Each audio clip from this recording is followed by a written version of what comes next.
Tervetuloa Kempeleen seurakunnan Kirkkoherrat podcast-sarjaan. Toimittajana Tuukka Myllymäki.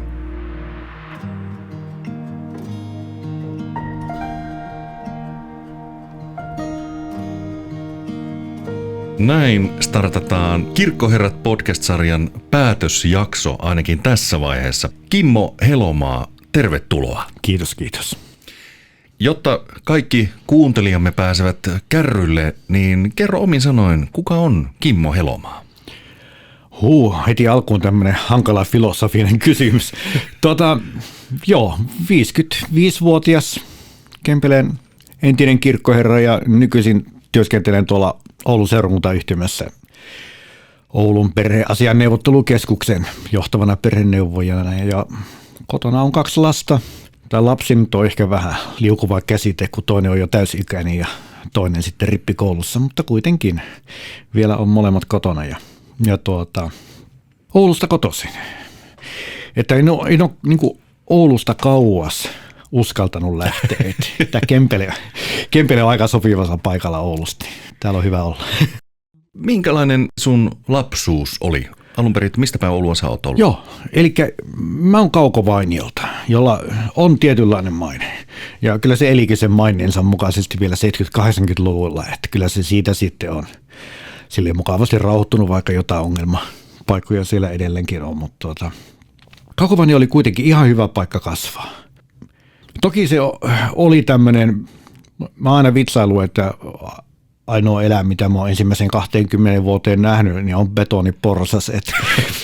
Et mä oon kaupunkilaispoika, sille ei niin kuin voi mitään. Vaikka Kaukovainiolla metsääkin löytyy, niin kerrostaloasukki ja näin. Mutta että siellä oli hyvä asu, koska vielä, kun muistelen varsinkin 70-luku, no vielä osin 80-luvullakin, niin kerrostaloasuminen oli hyvin yhteisöllistä. Siis pidettiin huolta toisista. Mä muistan aina, jos kotona ei isä ja äiti ollut, niin mä tiesin, että mä voin alakerran mummon luokse menee. Ja siellä oli monesti pullaa ja maitoa oottelemassa. Ja tein läksyt ja sai jotain pientä välipalaa ja lähdin sitten katsoa, olisiko jompikumpi vanhemmista tullut kotiin. Ja luultavasti jompikumpi olikin jo siinä vaiheessa kotona. Ja lapsia riitti, kavereita riitti. Paljon oli ulkoleikkejä.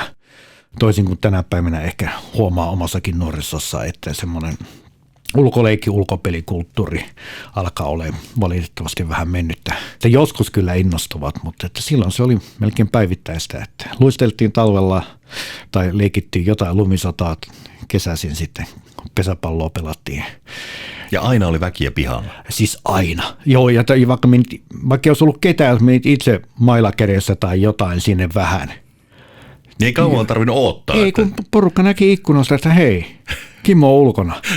Että sinne varmaan tulee joku muukin, se on varmaan kaverita tulossa, mäkin haluan lähteä ja pelit oli aivan kohta pystyssä. Ei mitään ongelmaa. Että se oli, täytyy sanoa, että Kaukovainiolla oli, vaikka niin kuin sanoin, sillä on sellainen maine kuin on, niin oli tosi hyvä ja turvallista asua. Ei mitään ongelmaa.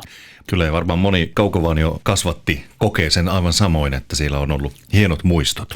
Joo, mä oon ihan niin kuin ylpeä kaketsulainen.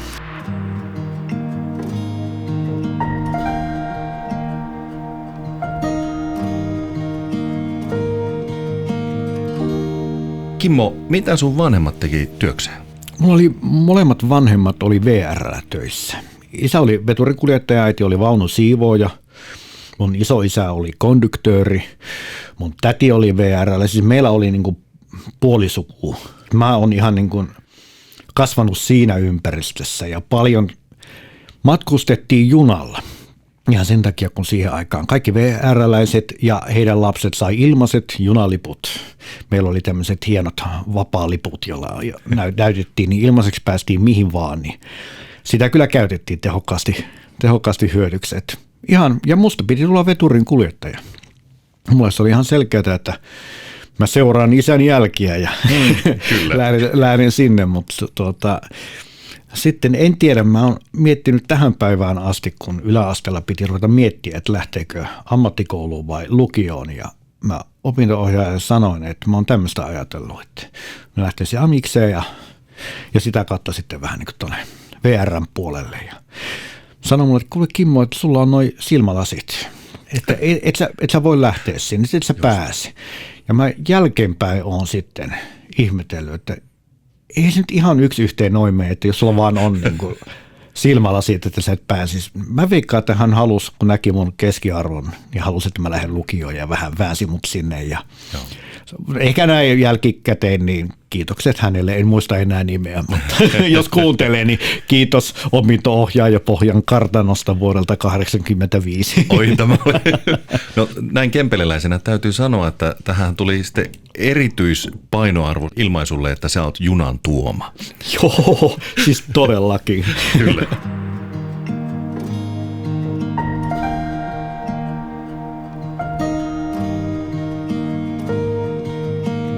Minkälainen se sun perhe-elämä oli? Joo, siis mulla on 2 siskoa, mutta ne oli niin paljon vanhempia, että mä olin tämmöinen iltatähti. Ne oli jo aika lailla muuttanut pois kotoa siinä vaiheessa, että mä elin niin kuin olisi ollut ainoa lapsi.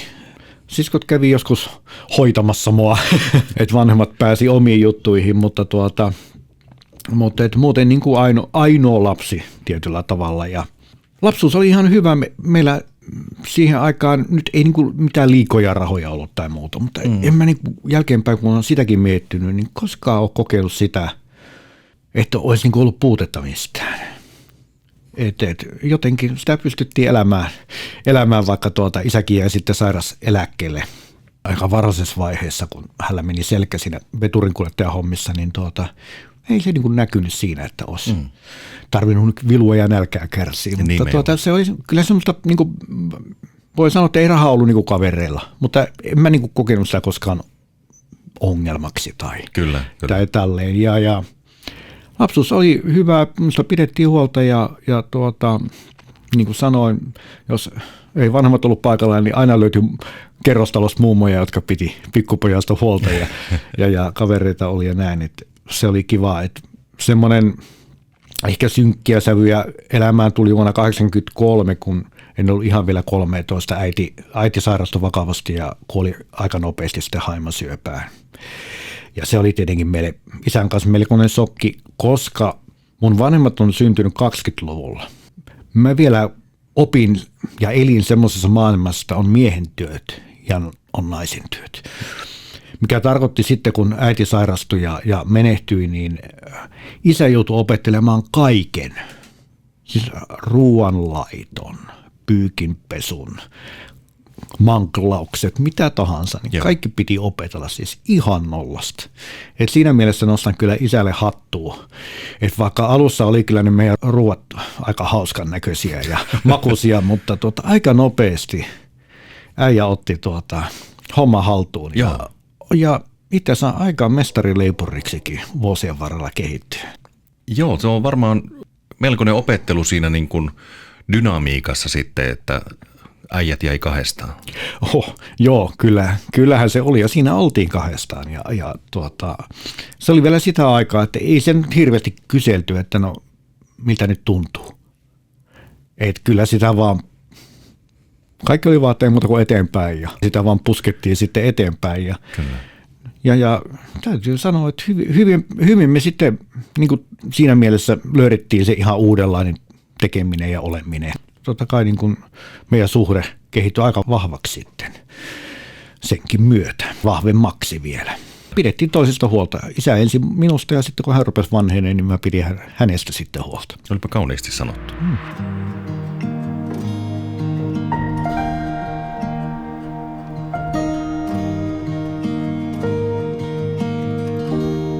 Kimmo Helmoa, mitä sä oot harrastanut nuorena? Mitkä on ne sun asiat, mitkä sä löysit aikanaan elämässä? Mä 80-luvun puolessa välissä mä löysin semmoisen kummallisen lajin kuin amerikkalainen jalkapallo. Oho. Joo, ja se oli jännä ja mä sain houkuteltua sitten aika paljon luokkakavereita siihen mukaan, että meitä lähti semmoinen kiva lössi siihen ja sehän oli vielä vähän pienempää se homma siihen aikaan, että esimerkiksi junioritoiminta ei ollut ollenkaan. Et sitten siellä niinku tämmöisten melko isojen lihaksikkaiden körmyäjien kanssa treenailtiin ja ainakin siinä oppii sitten, että ei pienestä hätkää. Mikä se sun vahvuus oli siinä? Kyllä se oli sinnikkyys ja se, että mä olin aika kovapäinen ja kovaluinen ja en mä hätkähtänyt mitään. Kyllä ehkä se oli. Joo. Se oli sitten. Ja Mitä paikkaa sä pelasit? Mä pelasin aika monta paikkaa. Että mä lähdin takalinjoilta ja päätyin etulinjaan, että massaa tuli vähän enemmän mukaan ja näin, että kun kysyit, että mikä nyt oli se bravuuri, niin kyllä nyt ehkä tekniikka oli. Mä olin aika hyvä tekniikka. Kun ei koossa eikä tämmöisissä ehkä ollut samaa tasoa kuin moni muu, niin sitten piti tätä tekniikkaa harjoitella senkin eestä, että pystyi sillä sitten korvaamaan niitä puutteita. Ja se oli kivaa, mutta että kyllä se vähän söi tätä kroppaa. Että täytyy sanoa, että nyt kun on 40 vuotta niistä ajoista tai 35 vuotta kulunut, niin kyllä mulla tässä on niitä tiettyjä vaivoja tullut takaisin ja vammoja. Että sanoisinko näin, että jos poika sanoisi, että lähtee harrastamaan tätä, niin mä totesin, että mietin vielä toisen kerran. Että se on kova laji ja se kuluttaa kyllä kroppaa aika lailla. Tuleeko sulla seurattua vielä tuota lajia? Joo, kyllä mä seuraan ja nyt on kiva, että televisiosta joka sunnuntai 8 ihan livenä pelejä, niin kyllä mä siellä liimattuna on ja katson, kun näkee ihan sitä ehdotonta huippua, mitä voi olla. Ja onhan se ihan käsittämätöntä katsoa, että minkälaisia urheilijoita siellä nämä on. Et tietenkin jos ei lajia tunne, niin ei ehkä näe eikä ymmärrä, mutta siellä on niin kuin sellaisia uskomattomia ammattilaisia, että sitä on ilo seurata. Oli se paikka, mitä ihmiset pelaa siinä, niin mitä tahansa. Että monesti näihin pelirakentajiin keskitytään, mutta että kyllä kaikki muutkin niin on hauska katsoa. Pystyykö sitä jotenkin vertaamaan tietyllä tavalla shakkiin, koska mä oon miettinyt monesti, että se on hirveän tekninen laji, että siellä on nyansseja aivan älyttömiä, että miten sijoitutaan ja niitä pelikuvioitahan on aivan lukematon määrä. Kyllä, joo. Joo, se on juuri viherkenttien shakiksi jo joskus sitä sanottu, että kyllä tämmöinen niin kuin valmentajan peliosaaminen tulee tosi tärkeäksi siinä, että pitää pystyä pelaa tietyllä tavalla ja osata sitten vähän muuttaa pelikuvioita ja yleensä pyritään vähän myös näillä tietyillä formaatioilla huijaamaan vastustajia. Että näytetään, että me pelataan tätä ja tätä, kun toiset tottuu siihen, niin sitten otetaankin hihasta ässä ja mennään pitkälle, ehkä päätyy saakka sitten. Aika mahtavaa. Pitääpä joskus ottaa tuo shakkinäkökulma ja alkaa tutustua enemmän.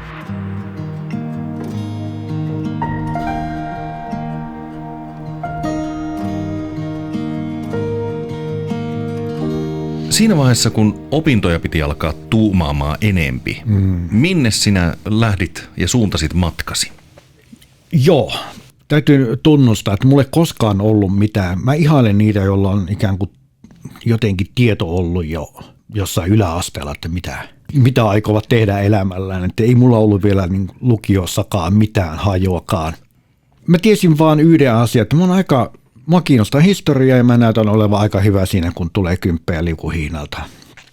Ja mä hain sitten historiaa lukemaan Oulun yliopistoon ja pääsinkin sitten ensin yrittämällä sisään sinne. Ja se oli se ensimmäinen matka sitten tuonne opintojen maailmaan Oulun yliopistoon. Ja opiskelin Suomen ja Skandinavian historiaa ja keskityin yllätys, en suinkaan Suomen historiaan, vaan Skandinavian historiaan, eli keskityin enemmän Norjan keskiaikaan ja tutkin saagoja ja niiden vähän enemmän tämmöistä ehkä aatehistoriallista, että mitä ne kertoo tämmöistä henkisestä ilmastosta siihen aikaan keskiajalla. Ja se oli aika hauskaa. Mä kävin pari kertaa Norjassa opiskelemassa ja opiskelin norjan kieltä ja muinaisnorjaa ja kaikkea tämmöistä. Mutta sitten jotenkin mä rupesin väitöskirjaa tekemään ja pääsin historialaitokselle töihin ja sitten tuli vaan semmoinen tunne, että mä ihan oikeasti haluaisin opiskella papiksi. Ja sitten mä lähdin Joensuuhun. Itse asiassa Joensuussa alkoi silloin tämä niin sanottu pappislinja alin. Ja kun mä oon vähän pienempiä paikkakuntia ihminen, ehkä vähän jälkeenpäin harmittanut, että ei Helsinkiin lähtenyt ja oppinut Helsinkiä tuntea paremmin, mutta halusin lähteä vähän pienemmälle paikkakunnalle. Ja Joensuuhun tuli mahdollisuus lähteä. Lähdin sitten sinne lukemaan teologiaa. Tuliko sulle jotenkin semmoinen, että tämä peli on pelattu, pitää päästä niin kuin vähän vielä eteenpäin, syvemmälle, vai miten se tämmöinen uskon herääminen sulle sitten syttyi? No mä sanoisin näin, että siis se uskon herääminen on ollut pitempiaikainen. Mullahan lapsena on jo, vaikka olin työläisperheestä, niin äiti huolehti, että iltarukoukset tiedettiin ja osattiin ja jotain virsiä osattiin ja pyhäkoulussa käytiin ja siitä mä sitten rippikoulun jälkeen menin isostoimintaan ja tälleen se on ollut niin kuin, voisiko sanoa, että kyllä mä hengellinen olen ollut koko elämäni ajan. Näin mä itse sen koen. Ehkä se näky oli sitten yliopistolla Oulussa se, että mä haluan olla enemmän ihmisten kanssa tekemisissä. Mulla oli aika paljon hallintoa siinä työssä, missä mä olin. Ja sitten mä mietin, että mä haluan olla ihmisten kanssa tekemisissä ja mua kiinnostaa hengelliset kysymykset. No okei. Lähdenpä lukemaan siis papiksi ja yhdistän nämä asiat, että saa olla ihmisten kanssa tekemisissä. Ennen kaikkea niin kuin näissä hengellisissä ulottuvuuksissa. Moni sanoo, että rippikoulu on ollut aika käänteen tekevä. Miten sä näet sen rippikouluajan? Mä koen olemani kristitty ennen kuin menin sinne. Joo. Mutta totta kai olihan se hieno kokemus. Rippileirit oli paljon pidempiä siihen aikaan ja intensiivisempiä ja näin. Toki vahvistui se oma näky ja tykkäsin toimia isosana ja näin, mutta ei ehkä semmoista käänteen tekevää. Joo. No minkälainen se Joensuun opinahjo oli? Tuliko siellä semmoista selkeää suuntaa, minkälaista pappeutta sinä haluat tehdä tai mikä on se sinun juttu? Joo, tuo oli itse asiassa hyvä kysymys. Mä huomasin, että mua kiinnosti, se on semmoinen hieno sana kuin pastoraali-psykologinen suuntaus, joka siellä oli aika vahva. Siellä oli sen alan isoja nimiä, Kettusen Paavo ja muita. Ja heidän ohjauksessaan, kun sitten kävi luennoilla ja opiskeli, niin jotenkin tykkäsin, voidaan puhua vähän tämmöistä sielunhoidollisemmasta. Ja diakoniapuolelle mä tein nämä pappisharjoittelutkin ja näin. Että kyllä se ihmisten kohtaaminen silloin, kun on vaikeaa ja surua ja minä halutaan miettiä näitä elämän syvimpiä kysymyksiä, niin se oli se yksi ehdoton juttu mulle siellä. Joensuussa oli mielenkiintoinen lisää, että siellä oli nämä ortodoksiveljet, ja nyt mä puhun veljistä, kun siellä ei paljon sisaria näkynyt. Heillä sitä oli oma tiedekunta ja me oltiin niin kuin saman katon alla. Ja se, mikä oli mukavaa, yhteistyö oli aika mutkatonta läntisen teologian ja itäisen teologian opiskelijoiden kanssa ja opiskeluissa. Että me saatiin aika vapaasti käydä sitten ortodoksipuolen luennoilla ja muuta. Ja mä kävin sitten näillä luennoilla tutustumassa itäisiin kirkkoisiin ja muuta. Ja se oli todella mielenkiintoinen matka, että heitä lukee tänä päivänäkin ihan mielellään, että siellä tulee vähän erilaista tekstiä, mutta upeata se tietty syvyys, mikä sieltäkin löytyy. Mikä oli se vuosi, milloin Joensuuhun menit? Nyt tulikin hyvä kysymys. Historioitsijan pitäisi tietää vuosiluvut, mutta ootas nyt. 2000, oliko se 3? Ei se pahalti mene vinoon, jos mä sanon 2003. Joo, ja valmistuit sieltä 2006. Justiinsa. No sä olit nopea opiskelija. No mun täytyy nyt tunnustaa, että mä en koskaan lukenut maisteriksi asti. Koska silloin oli tämmöinen porsaanreikä, joka tukitti itsensä minun jälkeen.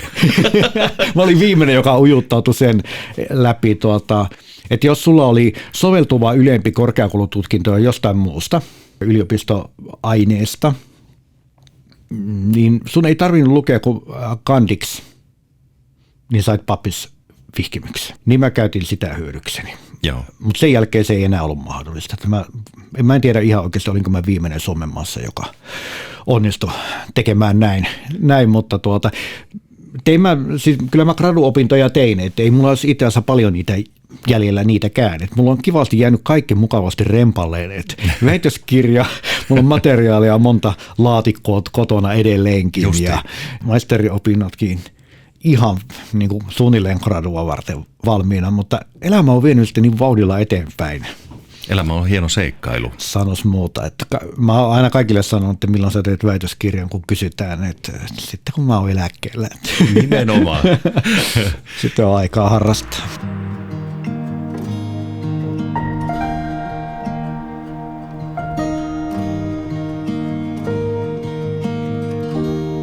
Siinä vaiheessa, kun sä valmistuit Joensuusta yliopistosta papiksi, Joo. Mihin sinä lähdit ensimmäisenä? Ensimmäinen seurakunta oli Kiimingin seurakunta. Ja siellä sai sen puolen vuoden pätkän, jotta se vaaditaan aina, että pitää olla puoli vuotta johonkin seurakuntaan, niin sanottu kutsu eli vokaatio, että saa tämän pappisvihkimyksen.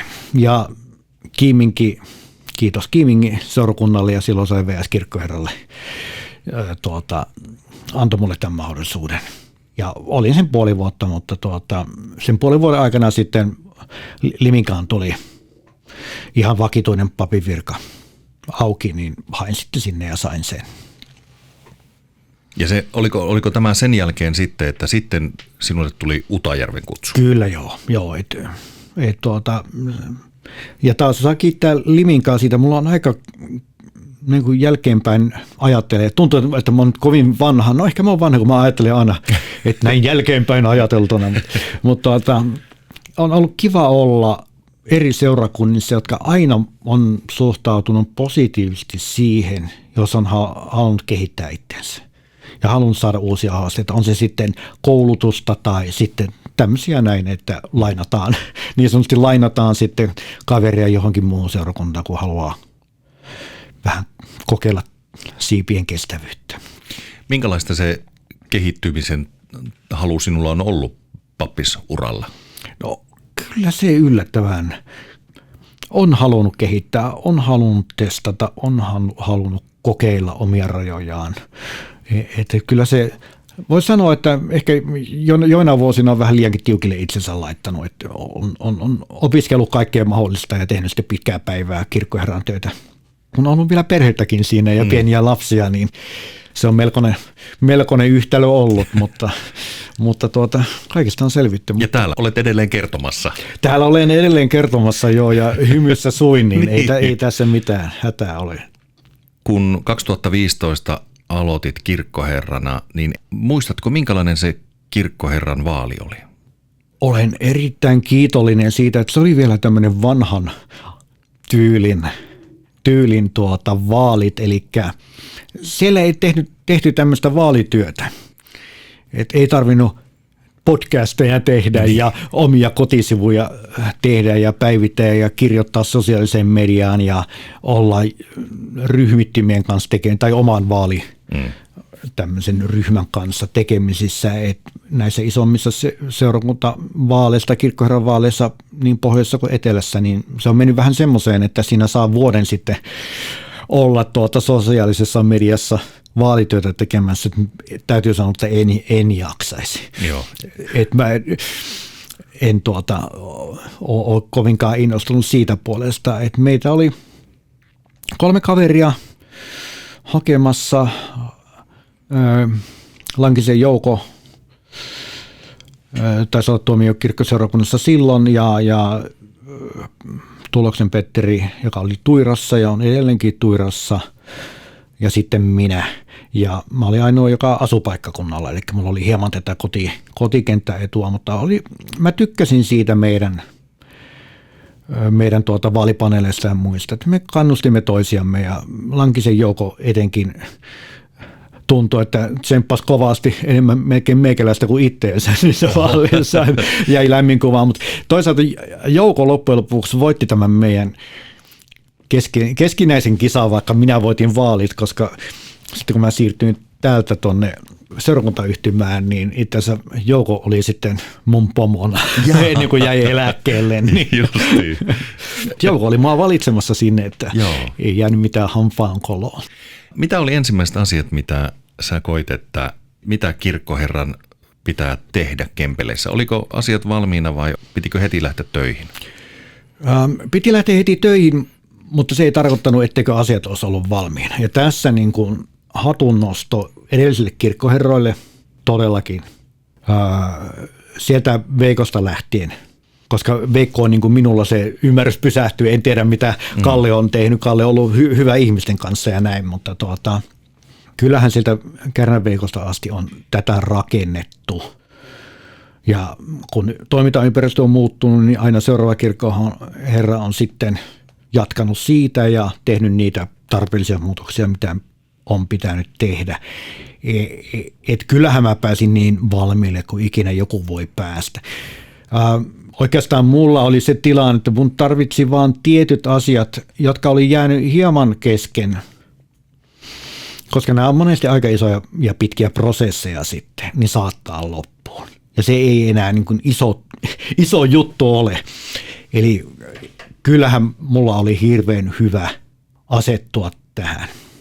Ja täällä oli kuitenkin sitten esimerkiksi RL Vesa, joka on hallintokappalaisena, pystyi mua todella hyvin perehdyttämään sitten kirkkoherran työhön, kun hän oli aikaisemmin tehnyt muualla kirkkoherran töitä ja sitten täällä sijaisenakin toiminut.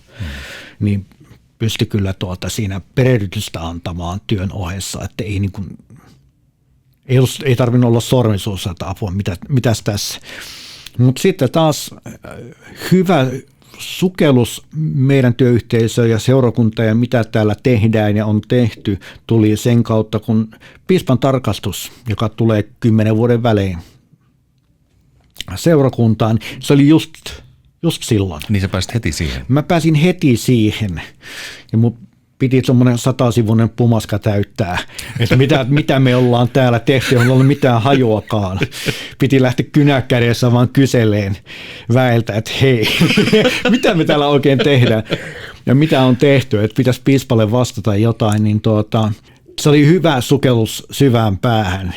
Ja tosiaan ensimmäisenä keväänä todellakin pääsin niin kuin, tiesin hyvin tarkkaan, mitä täällä tehdään, mitä on tehty, mitkä on vahvuudet ja mitä ehkä pitää lähteä kehittämään. Mutta sitten paljon tuli just näitä ulkopuolisia tekijöitä, jotka vei paljon aikaa, mistä nyt on keskusteltukin. Ja ehkä semmoista kokonaisvaltaista kehitystä muiden kirkkoherrojen tapaa minun aikana ei ole tapahtunut. Se on enemmän ollut tämmöistä reagointia äkillisiin ulkonaisiin tapahtumiin. Mutta että se oli sitten ehkä miksi minut kutsuttiin palvelukseen. Et ehkä se minkälainen minä olen ja millä tavalla minä työtäni teen, niin palveli seurakuntaa sitten loppujen lopuksi noina aikoina. Muistatko minkälainen se tulos oli? Paljonko sinä sait ääniä tai mikä se oli se ero? Kirkkoherran vaaleissa. Joo, tässä on hauska, siis Kärnän Veikon kanssa joskus juteltiin tästä ja Veikkohan on melkoinen huumorimies, kun hänet oppii tunteen, niin hän pääsi kuittaamaan, tämä on siis kuittasi ihan huumorilla ja Kyllä. kaikella hyvyydellä, että kun äänestysprosentti oli, en muista enää mitään, se oli jotain 6% luokkaa ja Veikko pääsi kuittaa, että kun hän tuli, niin se oli 60% luokkaa. Eihän nykyään näissä vaalissa tahdo nämä prosentit olla kovin isoja. Ehkä tässäkin oli se tilanne, että ei tullut semmoista asetelmaa, mikä olisi ehkä innostanut ihmisiä äänestämään. Ei ollut herätysliiketausta asioita tai tämmöistä mies-naisasetelmaa, että halutaanko vaikka nainen tai muuta. Siellä oli kolme miestä ja jos en väärin muista, niin taisin saada yli puolet äänistä. Niin kyllähän se antaa ihan erilaisen selkänojan sitten lähteä, että on niin vahva kannatus takana. Kyllä. Seurakuntalaisilta tullut. Että kyllä siitä oli hyvä lähteä liikkeelle. Että kyllä siinä mä sanoisin, että tämä kotikenttäetu, kun oli kempeleläinen hakemassa, niin varmasti vaikutti asiaan. Ja tietenkin se, että mulla oli jo kirkkoherran kokemusta aika hyvin taustalla. –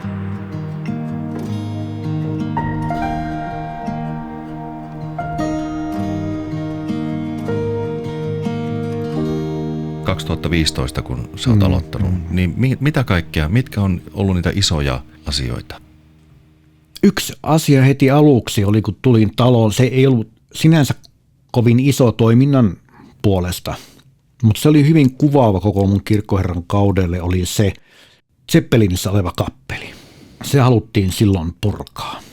Kauppakeskuksen johtaja kyseli multa, että Kimmo, mitä sä oot mieltä, että jos toi purettaisiin, kun sillä ei näytä paljon olevan käyttöä. Joo. Sitten piti vähän selvityttää, että okei, tosiaankin kun mä olin vasta tullut, niin onko meillä jotain käyttöä. Ja meillä aika vähän sille oli käyttöä. Se oli aika se ei niin kuin ollut hyvin suunniteltu, jos näin sanon Sitä suoraan. ei konsultoitu seurakuntaa kuulemma ollenkaan näin. No, mä kuuntelin Veikon haastattelua ja mä niin nauratti, kun Veikko siitä kertoi, kun se avasi mullekin tiettyjä juttuja siitä, mitä mä ihmettelin vuonna 2015, että mikä tämä juttu on. Mutta se tilanne itse asiassa oli semmoinen, ja se miksi mä nauroin, kun mä kuuntelin, oli se, että musta oli vaan niin hupaisaa, että kirkkoherraa ja seurakuntaa ei konsultoida, kun sakraalitila tehdään seurakunnan alueella. Että kyllä mä sanoisin, että voi olla, että Suomessa niin kuin ainutlaatuinen tapahtuma, jota Veikko on saanut valitettavasti todistaa silloin, mutta se meni niin, että tuomiokapituli ja kauppakeskus seurakunnan ylitse sopi tästä. Ja jostain syystä tämä on mielenkiintoista, että miksi tuomiokapituli ei edes informoinut seurakuntaa millään tavalla tästä. Hyvin mielenkiintoinen kysymys. Se on jännä homma. No joka tapauksessa palataan vuoteen 2015, niin silloin tuli kysymys, että mitä sille tehdään ja mä vähän konsultoin meidän väkeä ja sain tietää, että siellä on vähän hankala järjestää mitään kokoavaa toimintaa.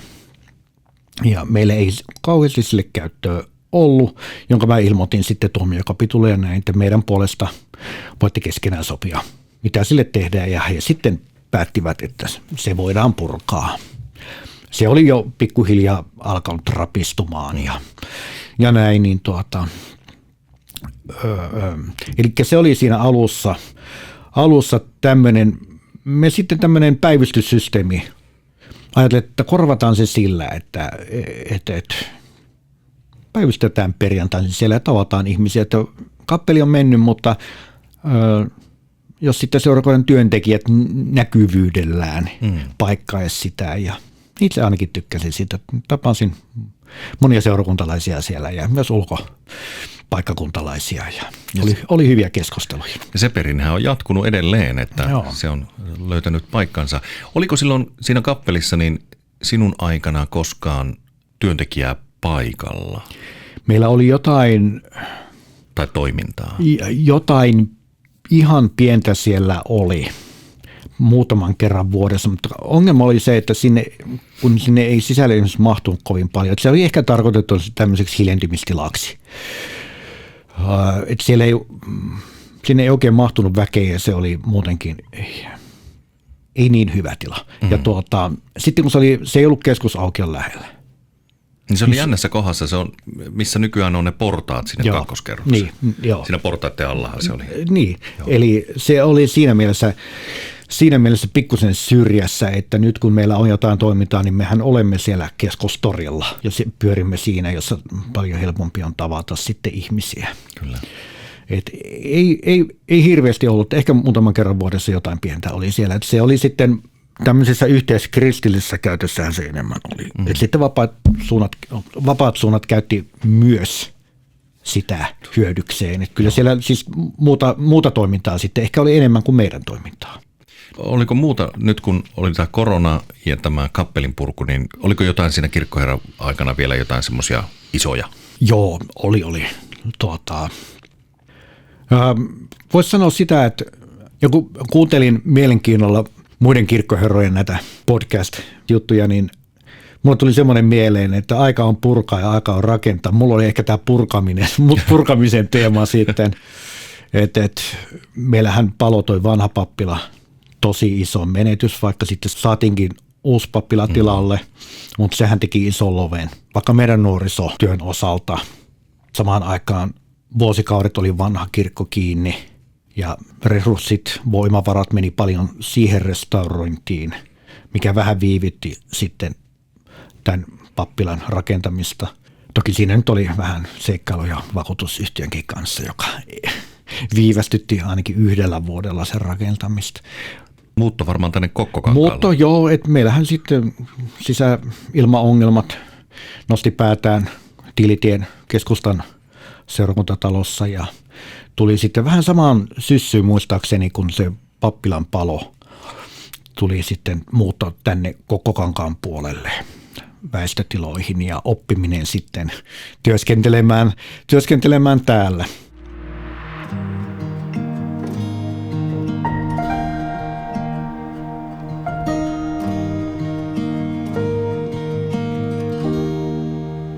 Muistetaan, että vuonna 2015 oli sitten vielä tämä syksyllä rupesi näitä pakolaisia tulemaan, joka muutti myös meidän toimintaa ja piti siihenkin ruveta asemoitumaan, että hetkinen. Heitä tuli myös Kempeleeseen. Mutta sekin oli se, mutta vaikka näitä tuli näitä muutoksia ja vaikka se jälleen kerran taas pysäytti vähän, että hetkinen, mitäs nyt tehdään, niin se joka kerta niin työyhteisö kuin seurakunta kokonaisuudessa näytti sen vahvuutensa. Joo. Ja sehän näkyy vaan, kun tulee isompaa tai pienempää kriisiä. Siinähän se vahvuus näkyy ja hitsaudutaan yhteen, jos hitsaudutaan yhteen. Ja täällä hitsauduttiin yhteen. Että aha, nyt tuli tämmöistä eteen. Okei, miten me tämän kanssa eletään? Mitä tehdään? Ja oli tilanne mikä tahansa, niin aina saatiin homma toimimaan. Oltiin sitten tällä puolen väestötiloissa, niin saatiin ihmiselle apua. Tai kun tuli tätä pakolaisaaltoa, niin saatiin ihmisille vaatteet ja niin edelleen ja niin edelleen. Ja sitten iski korona. Se oli aivan niin kuin poikkeuksellista, mitä silloin elettiin. Joo, kyllä se oli ihan käsittämätöntä. En tiedä, muistaako kukaan niitä alkuaikoja. Mä muistan ne aika hyvin, johtuen työstänikin. Katsottiin uutisista kuvia Italiasta, kun ruumiita vaan kannetaan hautausmaalle jonossa ja arviot oli, että noin 1 miljoona suomalaista sairastuu ja ei tiedetty yhtään, mitä se kuolleisuusprosentti tulee olemaan silloin siellä alkuaikoina. Että mekin jouduttiin varautumaan todella kylmästi siihen, että kuolleita tulee. Hankittiin erityiskontteja tänne sitä varten, että meidän kylmätilat ei riitä. Että pitää olla ruumiitten säilytykseen lisätiloja. Ja tämä oli se todellisuus, missä elettiin vuonna 2020 siellä alkuvuonna. Se oli hurjaa aikaa, kun ei tiennyt yhtään, mitä tulee tapahtuu Suomessa ja maailmalla. Mä muistan, olin toimistolla ennen seurakuntatyöaikaa, niin siinä vähän ihmeteltiin, katoppas kun tuolle joku maa on mennyt säppiin, että käyköhän meillekin kalpaten ja yhtäkkiä kaikki stoppaa. Joo, tuo se oli just, että siis hetkiseksi kaikki stoppasi täällä meidänkin maassa, että kaikki toiminta pysähtyi hetkeksi, myös täällä seurakunnassa. Mitäs nyt? Mitään kerhoja ei voida pitää, mitään kokoontumisia ei saa olla. Ja kukaan ei saa nähdäkään toisiaan. Kaikki tekee etätöitä siellä täällä. Mutta siitä pitää antaa tunnustus tälle meidän työporukalle, josta suuri osa on edelleenkin täällä töissä. Ei siinä kauaa mennyt, kun pistettiin aivoissa palikat uuteen järjestykseen. Mä muistan aina sen, ja sä tulit kans siihen. Ja mä aina mietin, että siinäkin oli iso siunaus, että saatiin sut just tossa hetkessä. Kun sua tarvittiin silloin. Me ei vaan tiedetty, kun me sut vielä otettiin, että kuinka paljon me sua oikeastaan tarvittiinkaan siinä hetkessä, kun piti saada tehtyä sitten asioita eri tavalla. Eli piti saada nettimateriaalia. Mä muistan aina, että meillä on lastenohjaajatkin laittoi pupuja nalle varusteet päälle ja tehtiin lapsille sitten niitä videoita ja joo, mä olin aivan hirveän ylpeä tästä porukasta. Ihan kaikesta, että keksittiin, että hei, mitä nyt tehdään? Okei, ei muuta kuin puvut päälle ja luontoon ja tehdään nalle ja pupuvideoita ja otetaan yhteyksiä ihmisiin. diakoniapuoli ja kaikki rupesi soittelemaan ihmisiltä, miten menee ja autettiin ihmisiä kauppareissuilla ja näin, mutta olihan se karua ja raskasta aikaa ja tuntui, että päivittäin tuli toimikopitulista uudet ohjeet, jotka piti sitten suorattaa tänne, että mitä saa tehdä ja itkeviä omaisia piti vastaanottaa, kun nämä rajoitukset oli aika hurjia. Meidänkin kirkkoon sanottiin, että ei saa kuin 10 omaista tulla. Jos ajattelee Pyhän Kolminaisuuden kirkkoakin, niin mahtuu päälle 500 ihmistä. Se tuntui aivan, että ihanko oikeasti, kun me voidaan turvallisesti tehdä kyllä, että sinne pääsisi se lähisuku, kun joskus saattaa olla, että kun laskee ihan lapsia, leskeä ja lapsia, niin saattaa olla jo yli 10. Ja sitten, että kukaan lapsista ei pääse. Se oli hurjaa aikaa ja on lähtemättömästi jäänyt mieleen.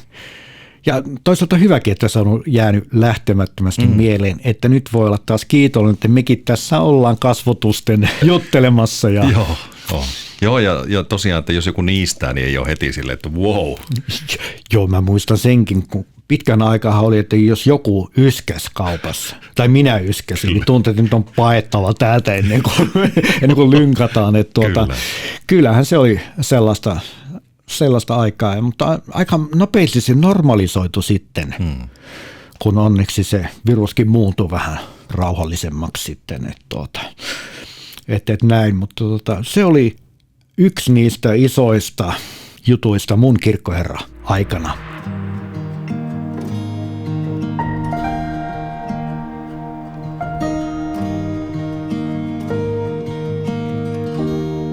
Ajattelin alkuun, että no kuinkahan monta niitä on niitä isoja asioita sulla ollut, niin kyllähän niitä hyvänä aika on ollut. On niitä ollut ja sitten vielä siinä oli tämmöinen jännä systeemi, että kun tulin kirkkoherraksi tänne, niin minullehan kollegat vitsaili, että sä tuut nyt Pohjois-Suomen kauniaisiin töihin, rikkaaseen seurakuntaan ja näin. Ja olihan se totta, että tämä oli velaton seurakunta, kun mä tulin tänne. Mutta kyllä se sitten todellisuus on se, että kun oli vanhaa kirkkoon remontoitiin ja monen muuhunkin tarvittiin rahaa, niin velkaa piti ottaa ja myös piti alkaa säästää. Eli toiminnastahan leikattiin. Se näkyi konkreettisesti sitten seurakuntalaisille esimerkiksi rauhantervehdyksen, että se tilaaminen lopetettiin. Nythän se on taas, ollaan tilaamassa taas, ajat on erit onneksi nyt. Ja täällä käytiin YT:tkin kuule. Tai tutan neuvottelut, ne nyt ei ehkä liittynyt niinkään siihen rahoitustilanteeseen, mutta siinä samassa käytiin se, kun yhteiskunta muuttui ympärillä ja se vaati meiltä sitten sitä, että jouduttiin tämmöisetkin käymään. Ja kyllähän on niin kuin henkisesti aika raskas systeemi, kun yhtäkkiä olet miettimässä sitä, että pitää yhtäkkiä seurakuntaan, jonne on aina vaan lisää palkattu, niin vähän vähentää. Niin, sä sanoitkin, että henkisesti raskasta, niin minkälainen prosessi se on kirkkoherralle? Onhan ne hirmuisen raskaat, että kuitenkin tämmöisessäkin seurakunnassa, vaikka on vähän enemmän työntekijöitä, niin kyllähän kaikki sillä lailla tietää vähän perhetaustoja ja muita ja tutustutaan toisiimme vuosien varrella yhä enemmän ja enemmän, että kun ei ne ole mitään, että työntekijät olisi numeroita tai että pitää vaan saada, tiedätkö, loppujen lopuksi katteeseen plussaa tai muuta ja muulla ei ole väliä. Että sitten kun käyt tämmöisiä neuvotteluja ihmisten kanssa, jotka tunnet ja tiedät, että täältä pitää löytyä säästöjä, ja sitten mietitään, mitä tehdään, niin kyllähän se oli raskas prosessi, se hengessä se käytiin ja siitä kiitos vaan raskas sen koko porukalle silloin, kun ne piti käydä läpi. Noista isoista muutoksista pitää vielä palata sinne, että olihan se melkoista, kun 2020 helmikuussa ja maaliskuun alkupuolella vielä sitä oli vilkkaassa mainostoimistossa eläväisten ihmisten kanssa, hyvien ihmisten kanssa ja ei kestänyt kauaakaan, niin yhtäkkiä ollaankin täällä Kokkokankaalla mutta väkiä on tosi paljon poissa. Itse olen konkreettisesti paikalla. Tuntuu, että haloo, että onko täällä ketään. Ja sitten vielä Tiilitiellä. Se oli ehkä seikkailullisempia muistoja tästä korona-ajasta, että minulla oli toimisto siinä Tiilitien salissa. Ja se oli hauskaa. Siellä oltiin itsekseen ja sitten keskustelujahan käytiin juurikin videopuheluiden kautta tai vastaavia. Ja kerta kaikkiaan mä huomaan, että mä palaan edelleenkin monesti ajatuksissani siihen, että miten eriskummallista, mutta omassa työssäni myös hyvällä tavalla eriskummallista, kun se yhtäkkiä niin radikaalisti muuttui kaikki. Joo. Mutta sain aivan uudet rakennuspalikat käsiini, että mitä kaikkea täällä voi tehdä, mitkä on mahdollisuuksia. Ja muistan, että Annelikin jossakin vaiheessa sanoi, että kävisitkö Tuukka siellä vanhan kirkon katolla, että siellä olisi pari rakennusmiehet nyt paikalla purkamassa kattoa, että ei tuommoista olisi vielä puolen vuoteen ajatellutkaan, että nyt sitä ollaan kirkon katolla kuvaamassa vanhan kirkon videosarjaa, sekin tuli hyvin jännästi orgaanisesti, että siellä oli niin paljon vaan mielenkiintoista, nähtävää, koettavaa, dokumentoitavaa, että piti alkaa tekemään. Ja sinulle, Kimmo, isot kiitokset siitä, että kun sä teit vahvan päätöksen ja rohkean päätöksen, että hommataan viestintään lisää paukkuja ja pääsin tähän taloon ja on todellakin löytänyt kyllä niin kuin työyhteisöllisen kodin, vaikka kaikki paikat ovat olleet mahtavia ja hienoja, mutta jotenkin semmoinen, että on tosiaan löytänyt, että tässä on valtavasti sydämellisiä ihmisiä talo täynnä. Ja täällä on, kuten säkin hienosti sanoit, että jos tulee joku dilemma, jos tulee joku kriisi, niin tässä huomaa sen vahvan yhteisöllisyyden, minkä eteen on tehty töitä joka vuosi, että sitten lähdetään yhdessä selvittämään asioita. Joo. Se on hieno. Joo, ja mä toivon, että se lämpö, mikä meillä täällä on, niin näkyy myös seurakuntalaisille.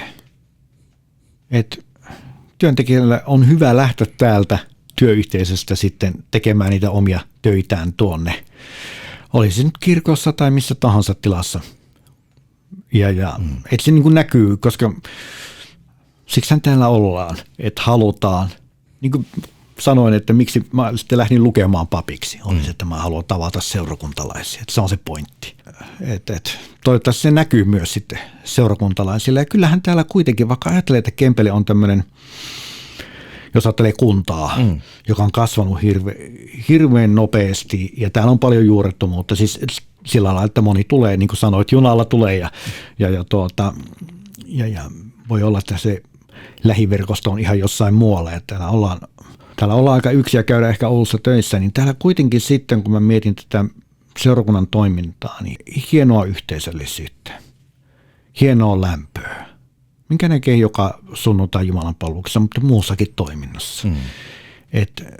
Tämä ei ole vaan, että työyhteisössä on lämpöä ja muuta, mutta sitten kun meillä on nämä vapaaehtoiset ja seurakuntalaiset ja heitetään nyt luottamushenkilötkin mukaan, että silloin mun aikana tehtiin myös, niin kuin on totta kai jokaisen kirkkoherran aikana, tehty todella isoja päätöksiä. Meillä se ehkä se vanhan kirkon restaurointi puhututti paljon, niin kuin pitikin puhuttaa, kun tiedettiin, että se on miljoonaluokan projekti ja rahaa tuskin saadaan hirveästi mistään siihen, että kuitenkin isoissa linjoissa on aina vedetty yhtä köyttä ja löydetty se ja punnittu monelta eri kantilta, mutta aina on sitten saatu tehtyä yhteinen päätös ja sitten viety sitä eteenpäin. Että sekin on aika tärkeä juttu, että ollaan yhdessä viemässä seurakunnan asioita parhaalla tavalla eteenpäin. Olen kyllä tosi kiitollinen siitä, että vanhaan kirkkoon on satsattu, koska kyllä kun miettii, että kyseessä on kuitenkin Kempeleen vanhin rakennus, niin että se arvokkuus pysyy hienona ja ei tuosta kauankaan oli tuo ekumeninen piispan pyöräily, niin sieltäkin oli, mun mielestä Euroopasta oli väkeä ja historian tutkijaa ja ynnä muuta, jotka tulivat ihastelemaan, että aivan ihanan näköinen kirkko ja halusivat katsoa niitä maalauksia ja pääsin kertomaan jälleen kerran niitä tarinoita. Niin se on mun mielestä, vaikka ne on raskaita investointeja, sijoituksia, mutta myöskin pitkälle kantavia. Että sinulle ja Anneli Salolle tästä kyllä suuri kiitos, että teitte rohkean päätöksen. No ehkä tässä nyt itseä auttoi se, että kun on historiapuolelta tämä ensimmäinen koulutus, niin yksinkertaisesti ymmärtää jo senkin puolesta vanhan kirkon merkityksen, mikä on aivan valtaisa, ei pelkästään Kempelelle, vaan laajemmaltikin. Japania astiahan tuosta meidän kirkosta on väitöskirjoja tehty. Joo, se on yllättävän tunnettu sekä arkkitehtonisesti että sitten näiden maalauksien osalta. Ja oli oikeastaan aika hauska tuossa ihan muutama päivä sitten, eli viime viikolla pidettiin yhden meidän työntekijän läksiäisjuhlia ja aloitettiin tuosta vanhasta kirkosta. Ja sitten kun suuri osa ei ollut koskaan käynytkään vanhassa kirkossa täällä, niin oli kiva katsoa, että mitä he on mieltä. Ja he oli aivan haltioissaan tuosta kirkosta. Ei voi olla totta, että on tämmöinen. Ja sitten kun siellä oli uudet valaistukset, kohdevalaistukset, näihin maalauksiin ja muuta, ja laittoi vähän tämmöistä tunnelmavalastusta heille uusilla hienolla ohjaimilla, mitä siellä on, niin kyllähän sitä niin kuin suurta ylpeyttä tunsi, että meillä on Kempelässä tämmöinen, ja ylpeyttä siitä, että sai olla mukana tuossa prosessissa, joka oli valtasa, ja olla mukana katsomassa, että hei, miten me tästä tehdään mahdollisimman hienoja. Kyllä täytyy sanoa, että hyvin me onnistumme.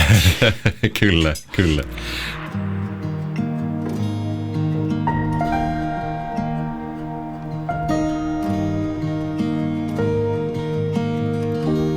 Mä tähän lapulle aina välistä kirjoitan kysymyksiä tai tämmöisiä tukisanoja. Sä jossakin vaiheessa sanoit, että historialaitoksella sulla oli aika paljon sitä hallintoa. Oli joo. Ja sitten sinä kuitenkin kirkkoherraksi. Ai sä hoksasit tämän huumorin, mikä kyllä tässä oli. Joo, tämä oli sillä lailla hauska, että tuo historialaitos oli yllättävän mielenkiintoinen paikka siinä, että ihan puolivahingossa sen kautta verkostoitu Oulun seudulle vaikka mihin. Ja myös kirkolliselle puolelle. Ja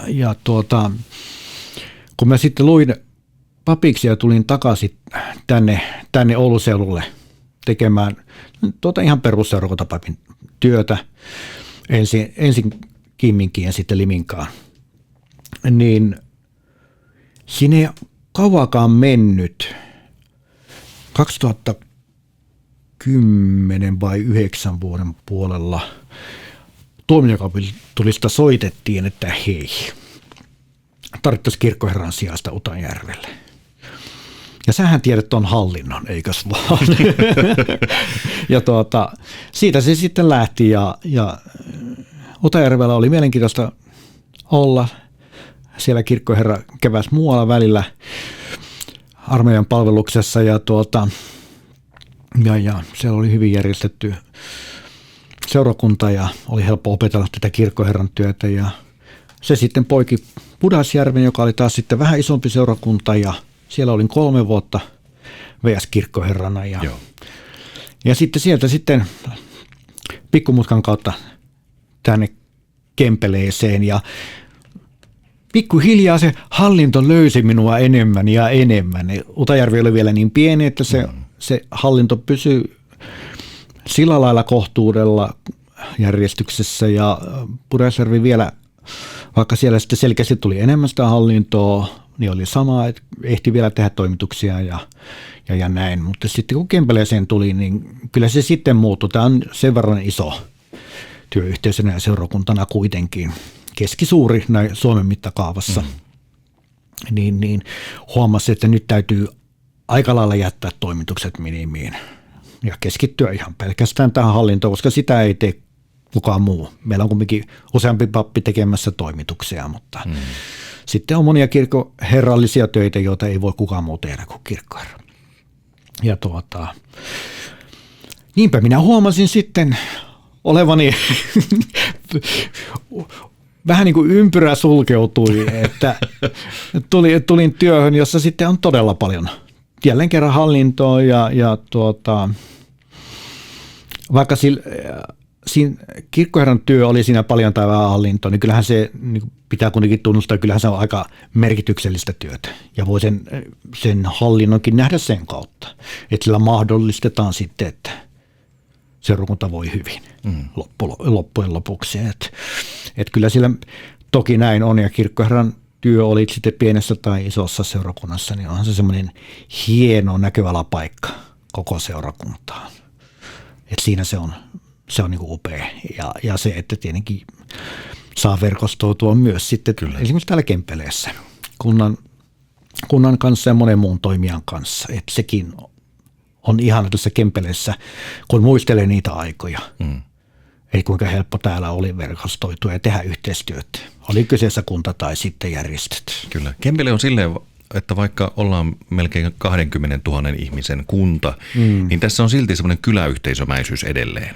Joo, ja se onkin jännä, että jos ajat vaan läpi ja tuosta Linnankankaalta tai Kokkokankaan läpi tai muuta ja katsot, että no okei, tämmöistä ruutukavaa, uutta rakennusta ja ruutukava-aluetta, mutta kyllä tämä semmoinen hyvä vanha meininki on vielä jäänyt tänne, että vaikka sanoo, että paljon on sitä juurettomuutta tai tämmöisiä kyllä. vähän, jotka on irrallaan vielä, että he ei ehkä ole päässyt juurtumaan tähän paikkakuntaan, niin täällä silti on. Kun olet vähän aikaa asunut, niin huomaat, että katos vaan, että täällä on aika paljon tämmöistä hyvää yhdessä tekemistä. Kyllä, nimenomaan. Jo ajatellaan kotiseutumuseon aluettakin. Kesällähän se on täynnä tapahtumia ja talvella tämmöisiä jouluisia, talvisia juttuja vastaavia, niin sekin on ollut älyttömän hieno kohtaamispaikka. Mekin asuttiin aikanaan tuossa keskustassa, niin siinä moni ihminen, monet esimerkiksi seniori-ihmiset, jotka ovat muuttaneet lastensa perässä Kempeleeseen, niin sanovat, että tätä kautta sitä pääsee niin kuin syvemmin kiinni tähän Kempeleeseen ja Kempeleen tunnelmaan.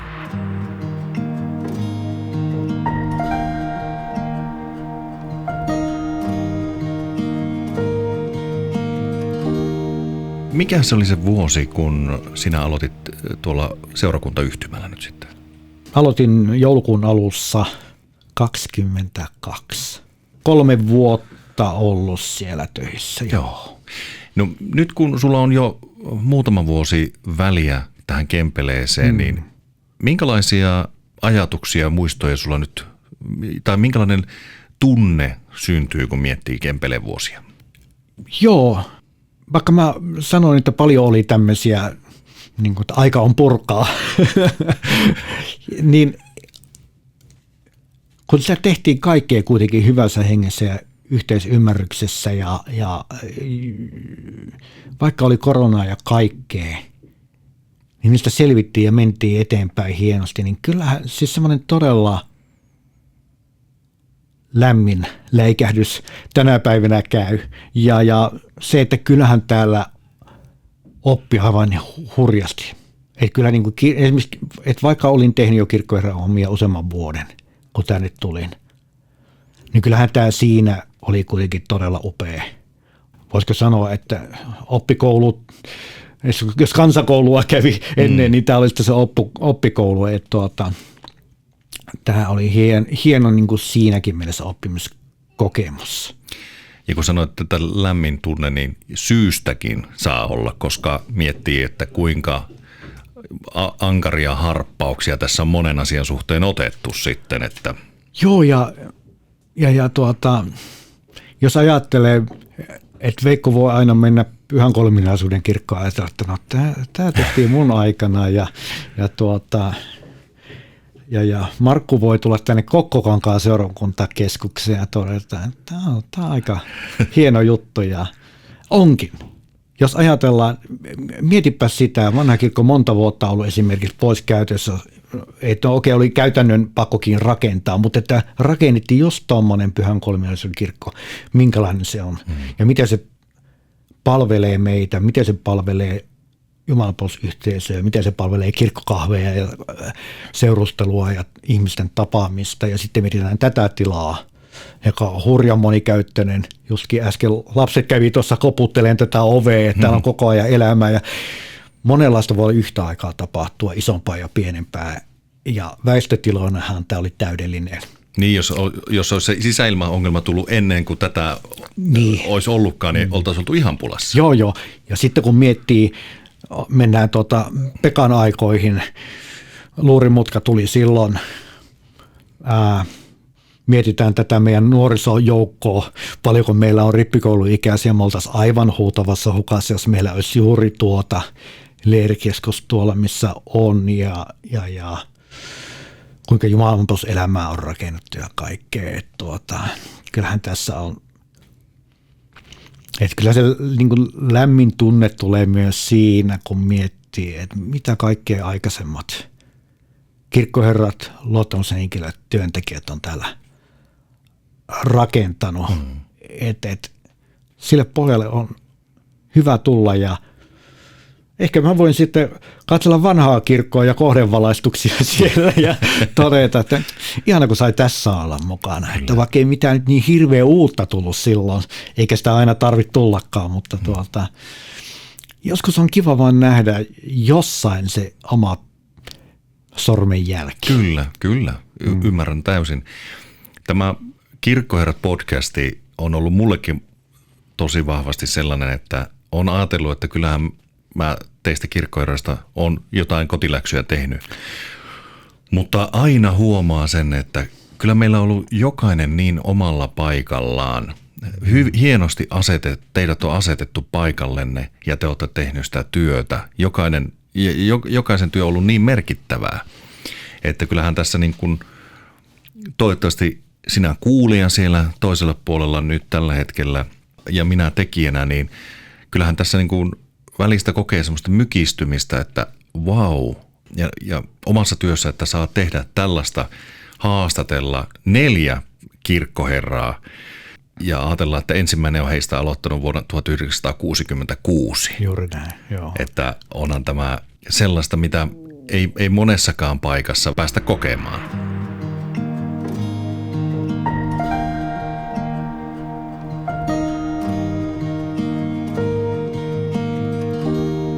Jos tätä haastattelua kuuntelee seuraava kirkkoherra, mitä sinä, Kimmo Helomaa, vuonna 2025 joulukuussa, mitä sinä haluat hänelle sanoa?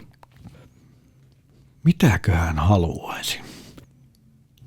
Toivon, että sinä, kirkkoherra, mikä liekkää se vuosi, kun kuuntelet tätä, niin voisit tuntea jo siinä työn aikana, että sinut on ihan oikeasti kutsuttu tähän työhön ja juuri tälle paikalle juuri tähän aikaan. Ja mikään ei tämmöinen asia tapahdu sattumalta.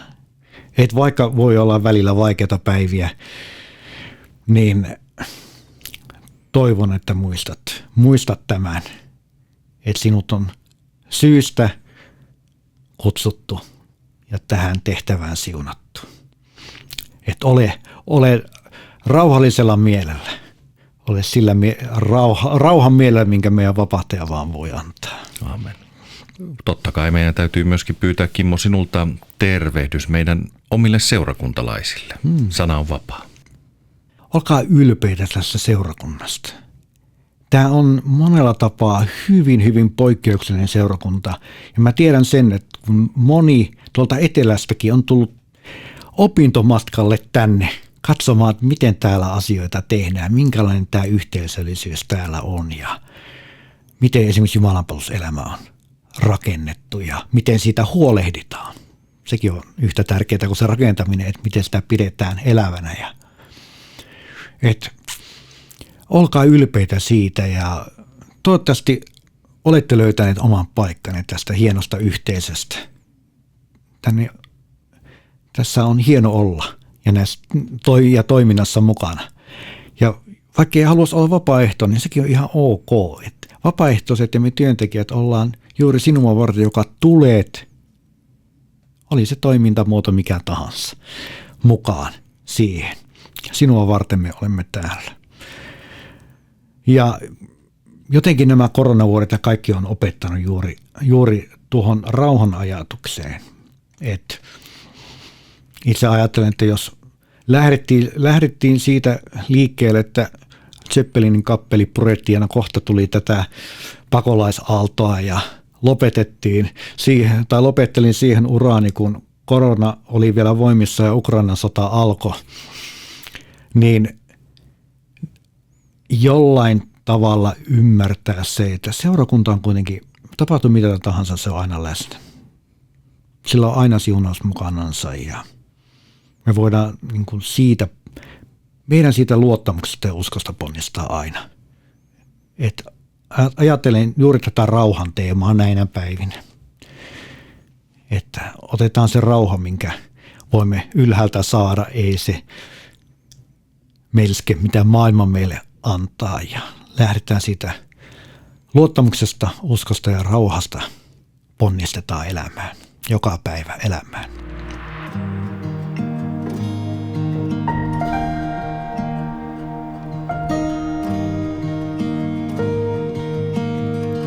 Kimmo Helomaa, tämä on Kirkkoherrat podcastin tämän aikainen päätös. 4 jaksoa nyt takana ja upeita muistoja, upeita kertomuksia, upeita kokemuksia, kohtaloita tässä ollaan saatu viettää. Ja mun täytyy sanoa, että mä oon todella kiitollinen siitä, että sinä olet tässä päätösjaksossa mies, joka soitti minulle maaliskuussa 2020 ja kysyi töihin ja siitä on minun elämäni työllisesti parhaimmat vuodet alkaneet ja jatkuvat vielä toivottavasti pitkään. Kiitos Kimmo ihan sydämen pohjasta, että sä oot täällä. Tänä aamuna ajattelin, että minkälainen tästä tulee, kun 3 aikaisempaa jaksoa on ollut niin valtavia ja hienoja, mutta sinun persoonasi ja läsnäolosi on tehnyt kyllä tästä aivan, tätä hetkeä en kyllä tule unohtamaan pitkään aikaan. Kiitos. Kiitos kauniista sanoista ja hei, älä kerro kenellekään, mutta kyllä me tehtiin tosi hyvää rekrytointia, kun saatiin sut tänne taloon. Että kyllä, jos itse oot ollut iloinen, että oot päässyt tänne, niin kyllä niin ilo on todella molemminpuolinen.